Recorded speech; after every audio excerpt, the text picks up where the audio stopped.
Oragallu 9 nation టీవీకి స్వాగతం. ప్రధాని నరేంద్ర మోడీ నీటిలో మునిగి ఉన్న ద్వారకలో శ్రీకృష్ణుని భగవానుని ప్రత్యేక పూజలు నిర్వహించారు. గుజరాత్ పర్యటన సందర్భంగా సుదర్శన్ సేతును ప్రారంభించిన అనంతరం ద్వారక వెళ్లిన ప్రధాని ఆక్సిజన్ పెట్టుకుని నీటిలో ఉన్న ద్వారకలోని పురాతన శ్రీకృష్ణుని దేవాలయాన్ని వెళ్లారు. శ్రీకృష్ణుని భగవాన్ని దర్శించుకున్నారు. నీటిలో మునిగి ఉన్న ద్వారక నగరంలో ప్రార్థన చేయటం దివ్యమైన అనుభవం అని, నేను ఆధ్యాత్మిక వైభవం, కళాతీత భక్తి, పురాతన యుగానికి కనెక్ట్ అయ్యాని చెప్పారు. భగవాన్ శ్రీకృష్ణుడు అందరినీ అనుగ్రహించుగాక అని ఈ సందర్భంగా ప్రధాని నరేంద్ర మోడీ ట్వీట్ చేశారు. గుజరాత్ పర్యటనలో భాగంగా పలు అభివృద్ధి కార్యక్రమాలకు శంకుస్థాపన చేశారు. ప్రారంభోత్సవాలు కూడా చేశారు. గుజరాత్లోని ద్వారకలో దేశంలోని అత్యంత పొడవైన తీగల మందిరం ప్రధాని మోడీ ఆదివారం ప్రారంభించారు. तो निश्चित तौर से आप किसी भी मुश्किल चीज को कैसे आप साकार धरातल पर उसको यथार्थ के रूप में लेके आते हैं, सुदर्शन सेतु इसी का प्रमाण है। अगर सुदर्शन सेतु की बात करें तो एक दूरदर्शी प्रधानमंत्री के अपने विजन के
ముందు కాంగ్రెస్ నాయకులు అడ్డగోలుగా హామీలిచ్చి ఇప్పుడు ఏం చేయాలో వారికి అర్థం కావడం లేదని, కుర్తిలో పడిన ఎలుకలాగా కాంగ్రెస్ పరిస్థితి అయిందని బీఆర్ఎస్ వర్కింగ్ ప్రెసిడెంట్ కేటీఆర్ అన్నారు.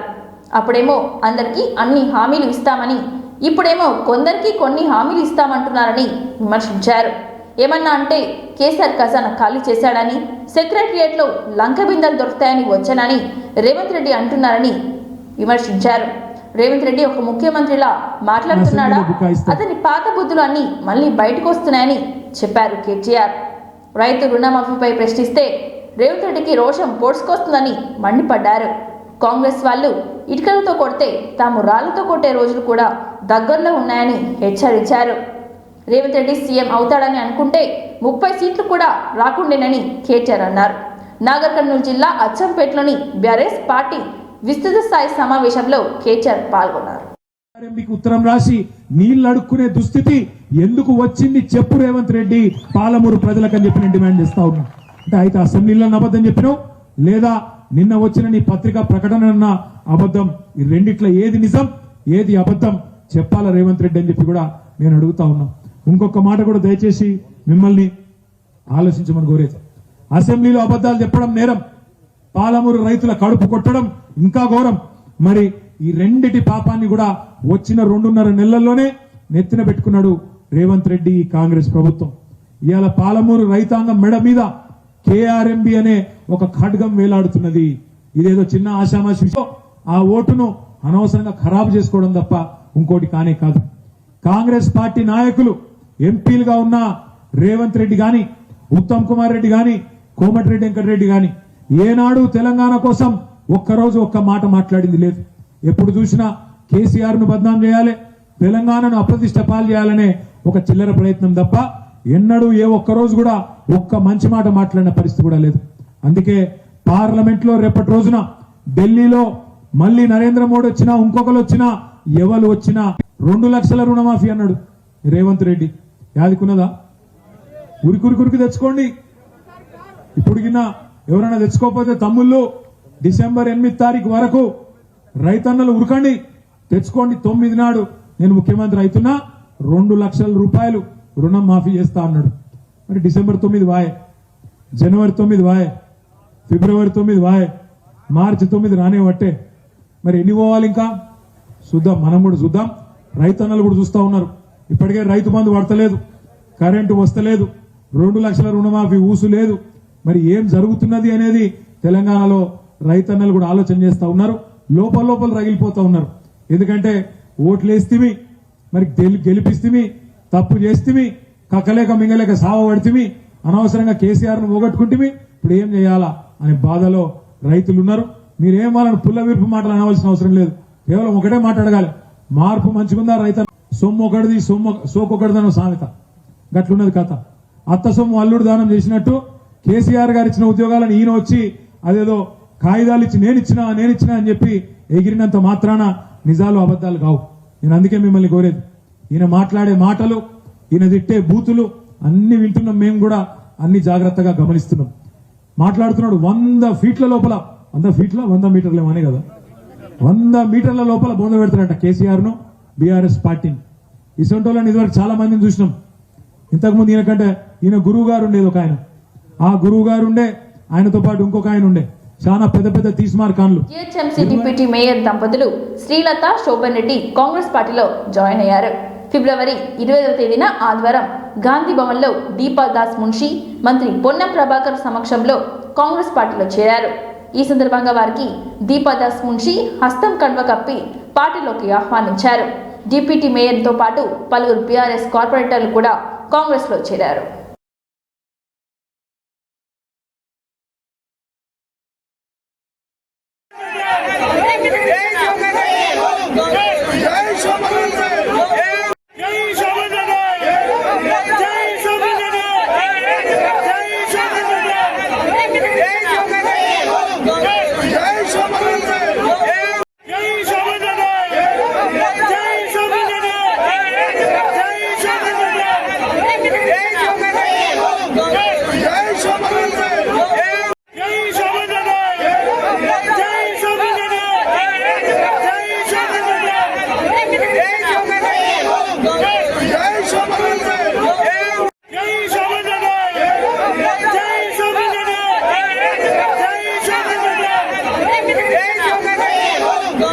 వర్గాల హక్కుల కోసం అహర్నిశలు పోరాడిన ఈశ్వరిపై జీవితం నేటి తరానికి స్ఫూర్తి ఇస్తుందని సీఎం రేవంత్ రెడ్డి అన్నారు. మహిళల హక్కుల కోసం ఆనాడు అసెంబ్లీలో ఆమె చేసిన ప్రసంగాలు ఎప్పటికీ గుర్తుండిపోతాయని పేర్కొన్నారు. శనివారం రవీంద్ర భారతిలో భాషా సాంస్కృతిక శాఖ ఈశ్వరిబాయి మెమోరియల్ ట్రస్ట్ ఆధ్వర్యంలో ఈశ్వరిబాయి 33వ వర్ధంతి నిర్వహించారు. ఈ కార్యక్రమానికి సీఎం రేవంత్ రెడ్డి హాజరై మాట్లాడారు.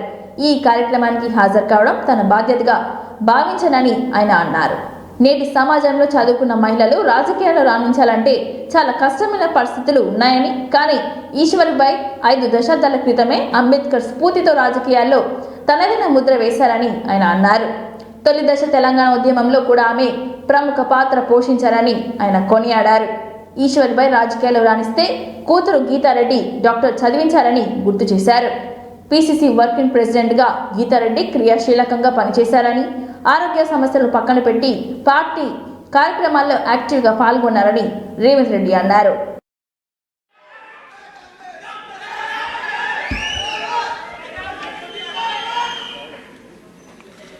శ్రీమతి ఈశ్వరీబాయి గారి 33వ వర్ధంతి సందర్భంగా తెలంగాణ రాష్ట్ర ప్రభుత్వం టూరిజం అండ్ కల్చరల్ డిపార్ట్మెంట్ వారి వర్ధంతి వేడుకలను శ్రీమతి గీతారెడ్డి గారి నేతృత్వంలో ఏర్పాటు చేసి గీతారెడ్డి గారి అభిమానులు అందరూ ఈ వర్ధంతి కార్యక్రమంలో పాల్గొని ఈశ్వరీబాయి గారు తెలంగాణ ప్రాంతంలోనే కాదు ఉమ్మడి ఆంధ్రప్రదేశ్లో కూడా తనదైన ప్రత్యేక ముద్రను రాజకీయాలలో ఏర్పాటు చేయడమే కాకుండా ఆనాడు తెలంగాణ తొలి దశ తెలంగాణ ఉద్యమంలో కూడా వారు ప్రత్యేకమైన పాత్రను పోషించారు.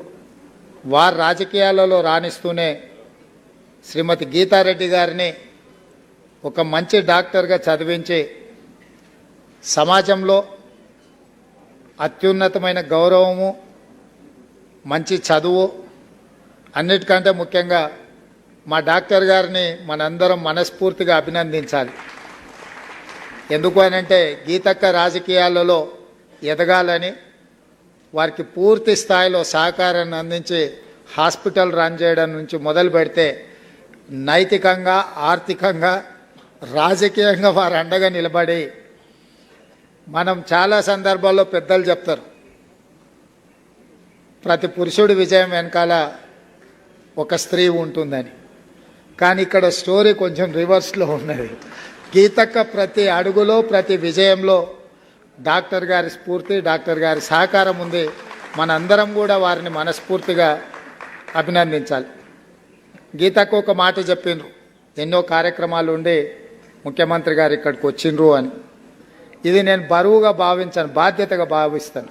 గీతక్క నేను ఎప్పుడు కూడా ముందు నుంచి వారికి చెప్పిన, సొంతంగా మనకు ఒక అక్క ఉంటే ఎట్లా ఉండాలని మనం కోరుకుంటామో డాక్టర్ గీతారెడ్డి గారు అట్లా ఉంటారు. ఏ విషయంలో ఉన్నా కూడా వారు పార్టీని నడిపే విషయంలో కానీ, ఆందోళన కార్యక్రమాలు తీసుకున్నప్పుడు కానీ, నేను పిసిసి అధ్యక్షుడిగా చిన్న వయసులో ఉన్న వారు కార్యనిర్వాహక అధ్యక్షుడిగా అందరికంటే చాలా బెటర్ పర్ఫామ్ చేసి 100% మార్కులు తెచ్చుకున్నది గీతారెడ్డి గారు.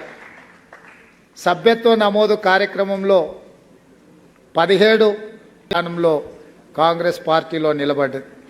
అదేవిధంగా ప్రతిపక్షంలో ఉన్నప్పుడు ఎవరు ఎప్పుడు మారుతున్నారో, ఎవరు ఎప్పుడు ఫిరాయిస్తున్నారో, ఎవరు పొద్దున్నున్నోళ్ళు సాయంత్రం ఉంటారో, సాయంత్రం సభలో ఉన్నోళ్ళు తెల్లారేకల్లా ఎక్కడ తేలుతారో తెలియని పరిస్థితిలో గీతక్క కార్యనిర్వాహక అధ్యక్షురాలుగా పూర్తి స్థాయిలో బాధ్యత తీసుకొని తనకు ఒక్కొక్కసారి హెల్త్ ఇష్యూస్ ఉన్నా కూడా పక్కన పెట్టి బై రోడ్డు నల్గొండ పోయి కార్యక్రమాలు చూసుకొని ప్రతి శాసనసభ నియోజకవర్గంలో పార్టీ ఆందోళన కార్యక్రమాలు, సభ్యత్వ కార్యక్రమాలు కానీ, పర్యవేక్షణ కానీ వారు చాలా క్షుణ్ణంగా వారు పనిచేయడంతో ఈరోజు నల్గొండ జిల్లాలో 12లో 11 శాసనసభ నియోజకవర్గాలు, ఏ శాసనసభ కూడా 50,000 మేడారం మహాజాతర విజయవంతమైందని మంత్రి సీతక్క తెలిపారు. సుమారుగా 1,40,00,000 మంది భక్తులు సమ్మక్క సారలమ్మ అమ్మవారిని దర్శించుకున్నారని చెప్పారు. రేపు ఎల్లుండి కూడా మేడారానికి భక్తులు వచ్చే అవకాశం ఉందని ఆమె అన్నారు. జాతర నిర్వహణ కోసం అత్యధికంగా కాంగ్రెస్ సర్కార్ నిధులిచ్చిందని చెప్పిన సీతక్క టార్గెట్ పెట్టుకుని మరీ పనులు వేగంగా పూర్తి చేస్తామని అన్నారు. 20 శాఖల అధికారులు నిత్యం పనిచేశారని తెలిపారు. ఆర్టీసీ 6,000 బస్సులు అందించిందని, 10,000 ట్రిప్పులను నడిపించామని మంత్రి సీతక్క చెప్పుకొచ్చారు. ఈసారి మేడారంలో ఎలాంటి ప్రాణ నష్టం లేకుండా చూశామని అన్నారు. జాతరలో 590 మంది తప్పిపోయారని, 30 మందిని గుర్తించలేకపోయామని వెల్లడించారు. జాతరకు సహకరించిన ప్రతి ఒక్కరికి మంత్రి సీతక్క ధన్యవాదాలు తెలిపారు. జర్నలిస్టులకు ధన్యవాదాలు తెలిపి సన్మానం చేశారు.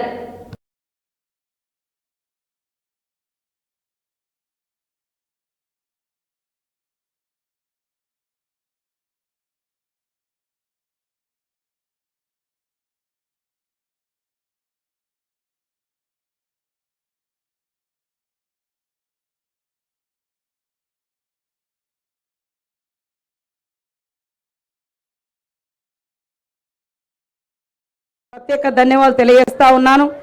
ఆర్టీసీ దాదాపుగా 10,000 ట్రిప్పులు 12,000 ట్రిప్పులు ఇప్పటిది రాలే మాకు. ఇంకా నిన్న సాయంత్రం వరకు 10,000 ట్రిప్పుల బస్సులు నడిచినట్టుగా కూడా మాకు కొంత సమాచారం ఉంది. అదేవిధంగా వివిఐపీలు ఒక 13 మంది, విఐపీలు 140 మంది రావడం జరిగింది. డెత్స్ కూడా నేను ఇప్పుడు నేనే మీకు అందరికీ తెలుసు ఉన్నా ఇక్కడే ఎప్పటికప్పుడు రివ్యూలు చేసుకుంటూ సమీక్షించుకుంటూ గ్రౌండ్ నుంచి వచ్చే వాటిని కూడా సమీక్షించుకున్నాం. ఈసారి ఒకరు 68 సంవత్సరాలు అమలు చేస్తూ ఉన్నాం. ఈరోజు ఇక్కడ ఈ జాతర కోసం నిరంతరం కష్టపడ్డటువంటి మీ అందరికీ, ఉద్యోగులకు, మరి కుటుంబ సమేతంగా దర్శనం చేసుకున్నటువంటి ప్రతి ఒక్కరికి కూడా పేరు పేరున హృదయపూర్వక ధన్యవాదాలు. మళ్ళీ పునర్దర్శనం జరిగే విధంగా రాబోయే కాలంలో 2026లో మరి జాతర వస్తుంది. ఇప్పుడు ఉన్నటువంటి ఏమైనా ఇబ్బందులు అసౌకర్యంగా ఉన్నాయన్నీ కూడా మేము రివ్యూ చేసుకుంటాం. నెక్స్ట్ మినీ మేడార్ మన తిరుగువారం జాతర అయిపోగానే మళ్ళీ అఫీషియల్స్తో మీటింగ్ పెట్టుకుంటాం, పూజార్లతో మీటింగ్ పెట్టుకుంటాం. స్వాస్థ్య ప్రాతిపదికన కావాల్సినటువంటి ఏర్పాట్లన్నింటినీ కూడా మన తిరుగువారం జాతర అయిపోయిన వెంటనే మొదలు పెట్టడం జరుగుతుందని కూడా ఈ సందర్భంగా తెలియజేస్తూ, అందరూ మాకు సహకరించిన మీ అందరికీ కూడా, ప్రజలందరికీ కూడా మరొక్కసారి హృదయపూర్వక ధన్యవాదాలు, నమస్కారాలు తెలియజేస్తా ఉన్నాను. సమ్మక్క సారలమ్మ జాతరలో ఏఎస్పీ సదానందం గౌడ్ మానవత్వం చాటుకున్నారు. మేడారంలో భక్తుల రద్దీ బాగా ఉండడంతో దర్శనం చేసుకుంటున్న ఓ భక్తురాలు కళ్ళు తిరిగి ఫిట్స్తో సమ్మక్క గద్దె వద్ద కింద పడిపోయింది. వెంటనే విధులు నిర్వహిస్తున్న పోలీస్ అధికారి ఏఎస్పీ సదానందం చూసి తన పోలీస్ సిబ్బందితో కలిసి అమ్మాయిని ఎత్తుకొని గద్దె నుంచి బయటకు తీసుకొచ్చిన కాళ్ళు చేతులు నలుస్తూ వైద్యం అందించారు. తన పోలీస్ సిబ్బందిని పంపించి వైద్య సహాయం కోసం కాల్స్ చేసి సమాచారం అందించారు. వెంటనే అక్కడికి చేరుకున్న వైద్యం సిబ్బంది అమ్మాయికి ఆక్సిజన్ అందించి వాటర్ తాగించారు. కాసేపటికి అమ్మాయి లేచి ఏఎస్పీ సదానందంకి పోలీస్ అధికారులకు కృతజ్ఞతలు తెలిపింది.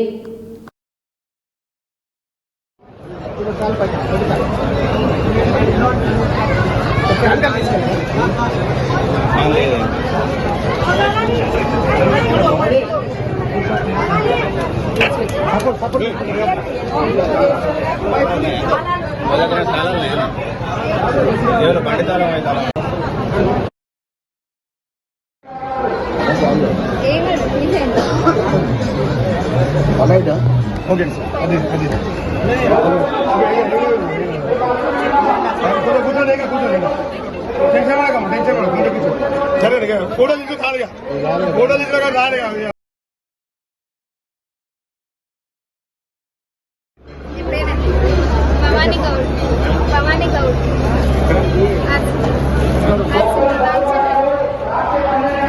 ఓకేనా సార్ తో థ్యాంక్స్ చెప్పుకోవాలి.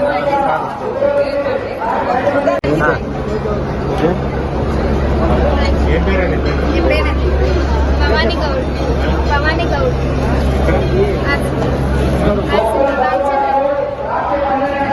ఓకేనా సార్ తో థ్యాంక్స్ చెప్పుకోవాలి.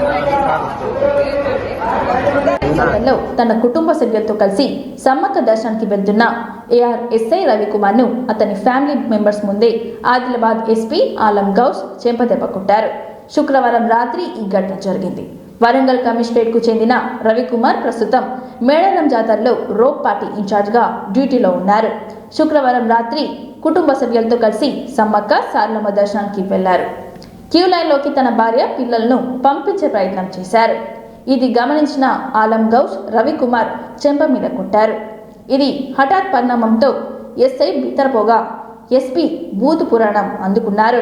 ఇది చూసిన ఎస్ఐ కుటుంబ సభ్యులు కన్నీరు మున్నీరయ్యారు.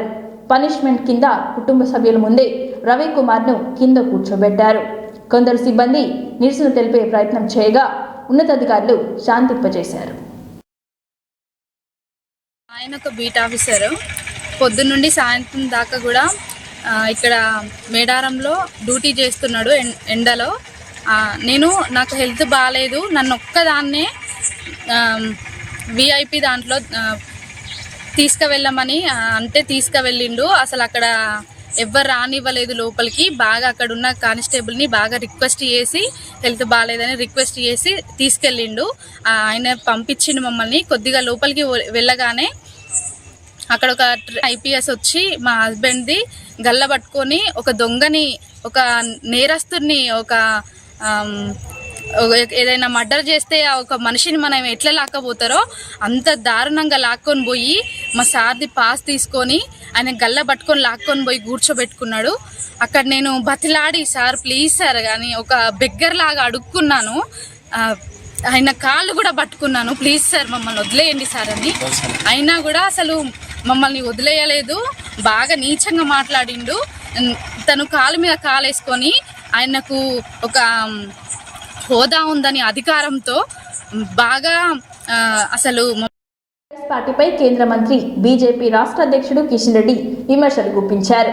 తెలంగాణలో బీఆర్ఎస్ పార్టీకి భవిష్యత్తు లేదని అన్నారు.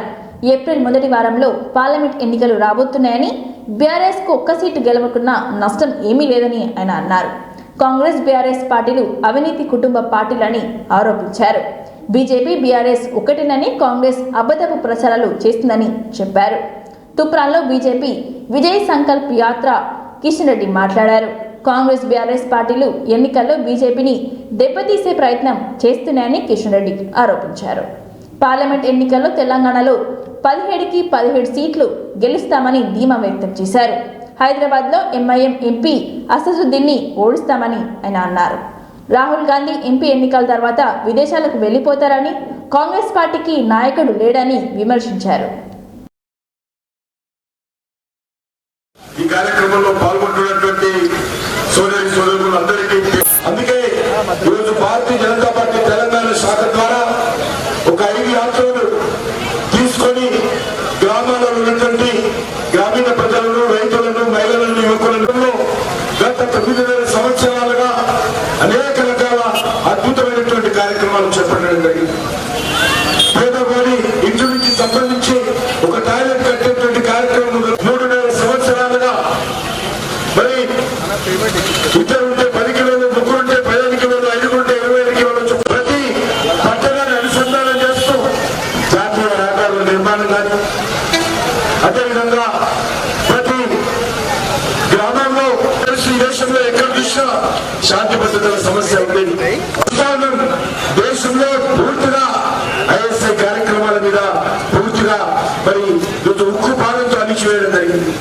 దేశంలో ప్రజలు పూర్తిగా స్పష్టంగా నాకు పూర్తి విశ్వాసం ఉంది. తెలంగాణలో కూడా ఈరోజు మనము 17కు 17 సీట్లు గెలవాల్సిన అవసరం ఉంది. ఎందుకంటే టీఆర్ఎస్ పార్టీకి భవిష్యత్తు లేదు. టీఆర్ఎస్ పార్టీ నిన్నటి పార్టీ. టీఆర్ఎస్ పార్టీ ఒక సీటు గెలిచినా తెలంగాణకు వచ్చే లాభం లేదు. టీఆర్ఎస్ పార్టీ ఒక సీటు గెలవకపోయినా తెలంగాణకు వచ్చే నష్టం లేదు. ఏం చూసి అడుగుతారు, ఏం చూపించి అడుగుతారు టీఆర్ఎస్ పార్టీ. కాబట్టి టీఆర్ఎస్ పార్టీ యొక్క ఆవశ్యకత ఈరోజు తెలంగాణకు లేదు. తెలంగాణలో కేసీఆర్ కుటుంబం చేసినటువంటి అవినీతి, కేసీఆర్ కుటుంబం చేసినటువంటి అక్రమాలు, కేసీఆర్ కుటుంబం చేసినటువంటి మోసాలు ఈరోజు తెలంగాణ ప్రజలు ఇక భరించే పరిస్థితి లేకనే మనం ఓడించారు. కానీ మొన్న కాంగ్రెస్ పార్టీ అనుకుంటుంది గెలిచామని. కాంగ్రెస్ పార్టీ గెలవలే. ప్రజలు కేసీఆర్ కుటుంబాన్ని ఓడించారు. కానీ ఈరోజు నేను మనం చేస్తున్నాను, కాంగ్రెస్ పార్టీకి టీఆర్ఎస్ పార్టీకి తేడా లేదు. ఈ రెండు కూడా అవినీతి పార్టీలే, ఈ రెండు కూడా కుటుంబ పార్టీలే, ఈ రెండు కూడా అహంకారపూరితమైనటువంటి పార్టీలే. ఈ రెండు పార్టీలు కూడా తొందుతుందే. ఈ రెండు పార్టీలు గతంలో ఎన్నికల్లో కలిసి పనిచేసినటువంటి పార్టీ. ఈ రెండు పార్టీలు కూడా భవిష్యత్తులో కలిసేటువంటి పార్టీలు. దీని ఒక పత్రిక రాసింది, ఈ రాష్ట్రంలో బీజేపీ బలపడకుండా ఉండాలంటే ఈరోజు టీఆర్ఎస్ పార్టీ బలపడాలని ఆయన కాంగ్రెస్ పార్టీ చెప్తా ఉన్నాడు. అంటే కాంగ్రెస్ పార్టీ అదేవిధంగా బీఆర్ఎస్ పార్టీ రెండు కూడా పలుకొని ఈరోజు భారతీయ జనతా పార్టీని ఎన్నికల్లో దెబ్బతీసేటువంటి కుట్రలు కుతంత్రాలు చేస్తూ ఉన్నారు. కానీ తెలంగాణ ప్రజలు చాలా చైతన్యమైనటువంటి ప్రజలు. వార్తలు సమాప్తం. మరిన్ని వార్తలతో మళ్ళీ కలుద్దాం. చూస్తూనే ఉండండి ఓర్గలు 9 నేషన్ టీవీ.